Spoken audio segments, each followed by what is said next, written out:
የእግዚአብሔር መንፈስ የቅዱሱ መጽሐፍ መጀመሪያ ላይ እንደምታዩት ያንን ትርጉም አልባ ወይም አንዲፋይን በቃ ምንም ማለት የማይቻል ትርምስ ያለበት ካዮስ ያለበት ቅርጽ የሌለበት እንዲህ ነው የማይባለውን አሁንም እንደምናየው ራት ያለውን ዓለም ብቅ ያደረገ የእግዚአብሔር መንፈስ ነው። ለዚህ ፈረንጆች ምን ይላሉ? from chaos to cosmos ይሉታል። ይሄ መጀመሪያው መጽሐፋችን ላይ የምናየው የመንፈስ ቅዱስ ስራ እስካሁንና እስከ መጨረሻው ድረስ ይህንኑ ስራ ነው የሚያደርገው። ቀውሱን፣ ውድቀትን፣ ጨለማን ወደ ቅርጽ ወዳለው ትርጉም ወዳለው ህይወት ወደ ብርሃን እና ወደ ዓላማ መለኮታዊ ዓላማ የሚያመራና የሚያዘጋጅ እግዚአብሔር መንፈስ ነው።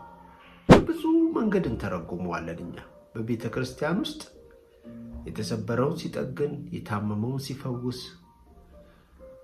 ለድሆች የምስራችን ሲያደርስ፣ ማዳንን ሲያቃብል፣ ከታረቅነው ከእግዚአብሔር ጋር የምንሄድበትን መንገድ ሲያሳይ፣ ኃይል ሲሆን፣ አቅም ሲሆን፣ በስጋ ለባሽ ላይ ሁሉ የክርስቶስን ሞትና ትንሣኤ ተከትሎ የፈሰሰ ይሄ መንፈስ ስራው በመጀመሪያው እንደታየ እስከ መጨረሻው እንደዚሁ ነው። በቤተ ክርስቲያን ውስጥ የሚደረጉት ነገሮች ሁሉ ትልቁ ትርጉም ከትርምስ፣ ከውድቀት፣ ከጨለማ አንዲፋይን ከሆነ ህይወት ወደ ዲፋይን ወደሆነ ስርዓት ወዳለው ህይወት ማምጣት ነው። ይህንን ሐሳብ የሚያጎላ መጽሐፍ ጽፌያለሁ። የእግዚአብሔር መንፈስ ይባላል። 356 ገጽ አላት። ብዙ ማመሳከሪያ መጽሐፎች እና ሰነዶች አሉበት። እውነት ነው። በአብዛኞቻችን የሚሰማንንና ተግባራዊ ህይወት ላይ ያደረገልንን ነገር ብንጽፍ በጣም ጥሩ ነው። እውነት ነው። እኔ በዚህ እስማማለሁ። ግን ደግሞ አንዳንድ ጊዜ መጽሐፍ እንደ ሪፈረንስ ከዚህ ከኛ ሰብጀክቲቪቲ ከኛ ሰብጀክቲቭ መረዳት ወጣ ብለው በማስረጃ ታሪካዊ ማስረጃ አለው ወይ? መጽሐፍ ቅዱስ ይህን ይላል ወይ? ከመጽሐፍ ቅዱስ ጋር በጣም የሚቀራረቡ ሪሌትድ የሆኑ ስክሪፕቸሮች አሉ። በተለይ በጣም የሚታወቁት የሰከንድ ቴምፕል ሊትሬቸር ወይም ደግሞ በሁለተኛው መቅደስ ዘመን ላይ የተጻፉ ስራዎች አሉ። አዲስ ኪዳን ላይ እንግዲህ ዋናው መንፈስ ቅዱስ በቤተ ክርስቲያን በቅዱሳን ይሰራል ምንል በዋናነት መጀመሪያ በክርስቶስ ኢየሱስ ነው ያየው። በክርስቶስ ኢየሱስ የሚሰራው መንፈስ በቤተ ክርስቲያን ቀጥሏል። ግጭቶች አሉ እንደምታውቁት። ቀጥሎ መንፈስ ቅዱስ ስጦታዎች ዋና ስጦታዎች ቀጥለዋል ወይስ ተቋርጠዋል የሚል እነዚህን ነገሮች ሁሉ ትፈትሻለች። ግን ደግሞ በመጨረሻ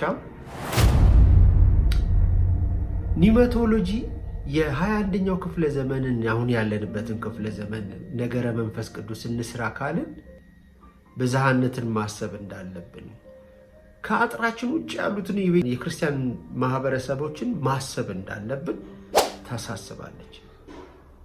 እንዲሁም እንደ ቲፕ በ21ኛው ክፍለ ዘመን ላይ ስነ መለኮት እሰራለሁ የሚል ማህበር ዲቮትድ የሆኑ የስነ መለኮት ሰዎች፣ አስተማሪዎች፣ መጋቢዎች፣ ቄሶች አንድ ማያመልጡትን ነገር ማሰብ አለባቸው። ስነ መለኮት ያለ መንፈስ ቅዱስ ያለ ነገረ መንፈስ ቅዱስ እንደማይሰራ መረዳት አለባቸው። እነዚህን ነገሮች የሰነደች መጽሐፍ አለች። በሰሜን አሜሪካ ኦልሬዲ ታትማ በወንድም ዳንኤል እጅ ትገኛለች። የዛን አድራሻ በኢንቦክስ ብታደርጉልኝ ነግራቸዋለሁ። ግን ደግሞ ሶሻል ሚዲያ ላይም በእኔ ፔጅ ላይ ብዙ ጊዜ ጠቅሰዋለሁ። በዛ ማግኘት ትችላላችሁ። በሀገራችን ደግሞ በዚህ ሳምንት መጨረሻ ላይ መጽሐፉን ታትሞ ከህትመት ቤት ይወጣል።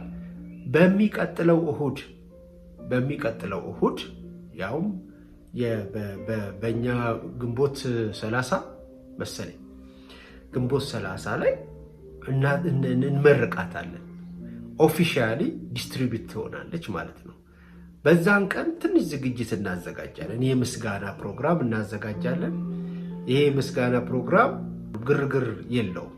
መጽሐፏ ምን ትላለች፣ መጽሐፉ ከዚህ አኳያ ይጠቅማል የሚሉ ሰዎች ቅድሚያ መጽሐፉ የደረሳቸው ሰዎች ማብራሪያ ይሰጣሉ።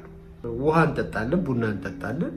ከዛም ደግሞ ጥያቄ ካለ በመጽሐፉ እንዴት ጻፍከው፣ ለምን ጻፍከው፣ ምን አነሳሳ የሚባሉ ነገሮች ከተነሱ በዛ በቀላሉ መመለስ ሞክራለሁ። ከዛ ፊርማ ፕሮግራም እናደርጋለን፣ እንለያያለን ማለት ነው።